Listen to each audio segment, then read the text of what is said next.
Halo, nama saya Regi Dewan Santika dari Prodi Sistem Informasi. Ingin mengerjakan tugas 2 analisis dan visualisasi data. Jadi langsung aja. Oke, di sini saya sudah di tugasnya ya, tugas 2. Di sini kita diminta untuk mendownload dataset yang sudah disediakan melalui link Google Drive ini ya. Nanti hasilnya akan jadi seperti ini.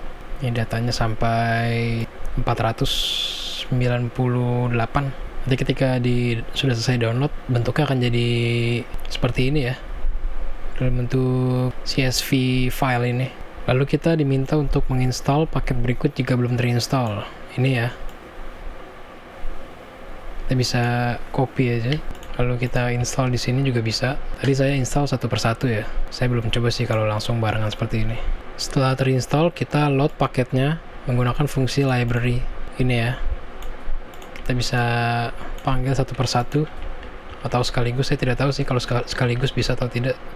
Tadi saya tes satu persatu, tapi karena saya sudah mencobanya jadi saya tidak akan melakukannya lagi. Oh ya, tadi saya sempat ada error ketika install ini ya, package ggpubr ini. Solusinya ya tinggal di install lagi aja, diketik lagi perintah ini, enter, lalu normal lagi. Oke, ini informasi dari tugas tutorial 2-nya ya. Lalu kita melakukan panggilan data ya. Oke, pertama kita lihat dulu, lihat properties di data pendapatan ini ya. Data pendapatan CSV ini. Ini saya taruh di folder tugas 2, kita cek. Nah, location file ini kita copy ya, untuk pemanggilan data. Oke, lalu kita masukkan lokasi yang tadi. Oke, karena di sini kurungnya seperti ini ya, ini diganti jadi seperti ini, kurung ini, bukan kurung yang ini. Lalu kita tambahkan nama datanya, nama data ini ya.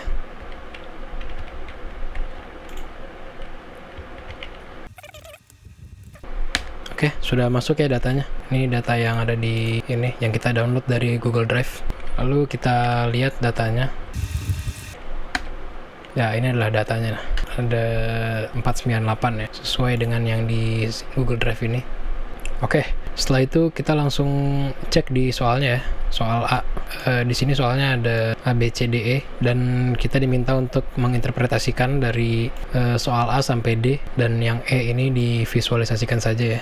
Oke, untuk yang A gunakan plot histogram untuk cek apakah variabel terikat distribusi normal atau tidak. Jelaskan interpretasi histogram tersebut. Oke, di sini saya beri tanda A untuk soal A ya.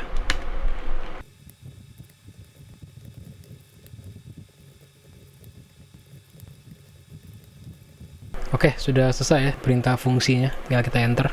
Ya, ini adalah histogram kebahagiaannya sesuai dengan ini ya.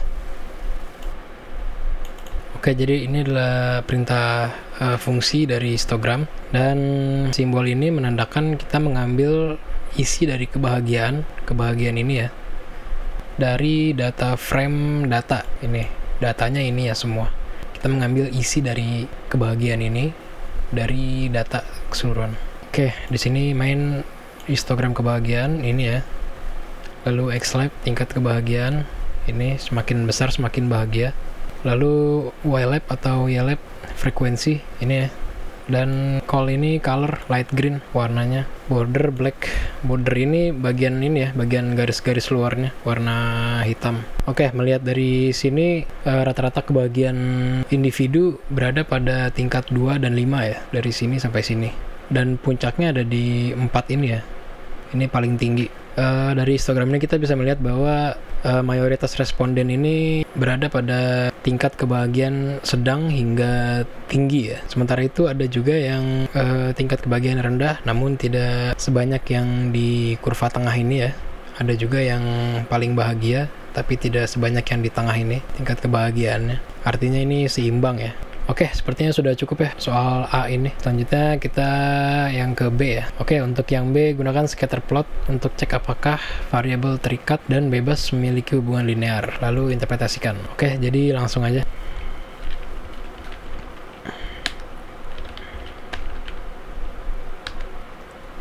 Oke, ini yang B ya.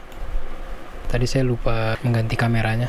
Oke, ini adalah hasilnya ya, scatter plot hubungan pendapatan dan kebahagiaan. Di sini perintah fungsinya plot untuk membuat scatter plot, lalu sama seperti ini ya, kita mengambil data isi dari pendapatan dari data frame data, begitupun dengan kebahagiaan ini. Lalu scatter plot ini judul di atasnya, X-lab pendapatan, ini ya, teks horizontalnya, lalu Y-lab atau Y-lab kebahagiaan untuk teks vertikalnya, warna merah, titik-titiknya warna merah.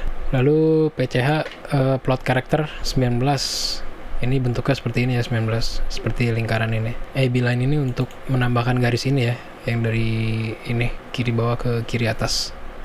Untuk LM adalah linear model, membuat regresi linear dari ini ya. Lalu warnanya hitam, warna garisnya hitam ya. Lalu LWD ini adalah line width, jadi ketebalannya ya. Kalau 1 itu garisnya akan tipis, kalau 2 itu tebal seperti ini. Kalau angkanya makin besar, makin 3 ke atas itu makin tebal lagi ya. Oke, di scatter plot ini menunjukkan hubungan dari pendapatan dan kebahagiaan. Di sini terlihat semakin tinggi pendapatan, dengan angka 2, 3, 4, 5, 6, 7 ini semakin tinggi, maka semakin tinggi juga kebahagiaan dari responden ya. Lalu didukung juga oleh garis regresi hitam ini yang memiliki kemiringan positif ya, yang artinya menandakan bahwa peningkatan pendapatan ini cenderung diikuti dengan peningkatan kebahagiaan. Jadi ini berhubungan ya. Oke, untuk B sepertinya sudah cukup ya. Lalu sekarang kita masuk ke C. Lakukan regresi linear sederhana dan jelaskan hasil regresi tersebut. Oke, langsung aja.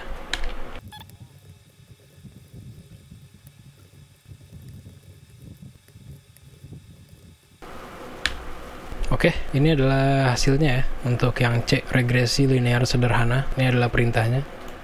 Oke, dari hasil regresi ini sebenarnya poin penjelasannya sama dengan scatter plot yang ini ya. Jadi intinya semakin tinggi pendapatan maka semakin tinggi juga kebahagiaan. Lalu dilihat dari variabel pendapatan ini dan juga p-value ini, yang artinya pengaruhnya sangat signifikan ya secara statistik. Oke, lalu nilai R-square ini 0,7452 ini menandakan bahwa model mampu menjelaskan 74,52% variasi kebahagiaan berdasarkan pendapatan ya, yang artinya menunjukkan hubungan yang kuat ya. Oke, sepertinya sudah cukup ya untuk yang C ini. Lalu kita ke yang D ya. Gunakan perintah plot nama variabel regresi kalian untuk cek homoskedastisitas, lalu interpretasikan. Oke, ini menggunakan perintah par.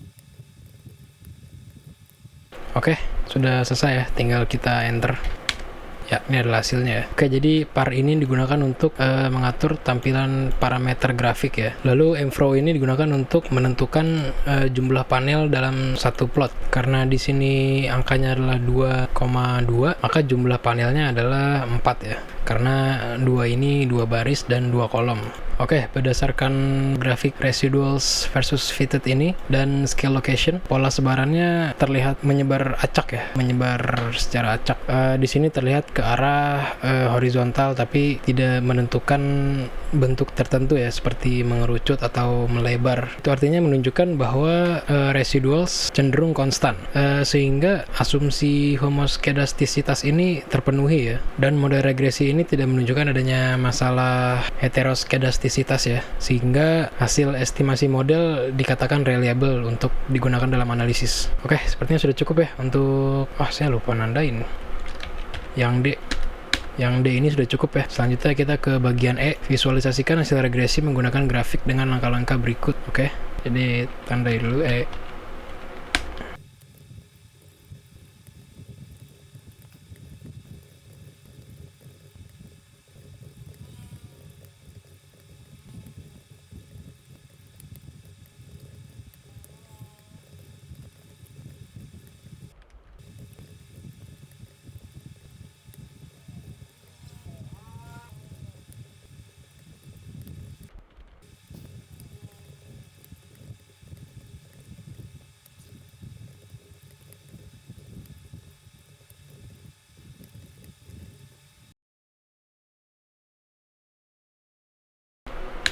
Oke, sudah cukup ya, sudah selesai untuk soalnya ini. Tadi saya ingin mengcopy ya, tapi tidak bisa di bagian ini. Saya ingin copy paste bagian ini dan menambahkan minus 0,5 dan labelsnya diganti jadi R2. Tapi tidak bisa, jadi saya ketik ulang, ketik manual di sini.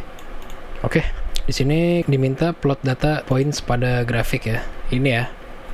plot data points. Lalu tambahkan garis regresi linear pada data yang sudah diplot. Ini ya, garis regresi linear ke arah cenderung positif. Lalu tambah persamaan untuk garis linear. Ini ada di ini ya, ini EQ pace, dan persamaan garis linearnya adalah ini. Y sama dengan 0,209 ditambah 0,712X. Itu adalah persamaan garis linearnya ya. Lalu beri judul dan label yang sesuai untuk sumbu X dan Y. Ini ya, sumbu X, pendapatan, dan Y, kebahagiaan. Oke, sepertinya sudah cukup untuk pengerjaan tugas 2 analisis dan visualisasi data ini. Kurang lebihnya mohon maaf apabila ada salah kata atau salah dalam saya mengerjakan atau menjelaskan tugas 2 ini. Kalau memang ada salah boleh di komen aja. Jadi cukup sekian dari saya. Dah.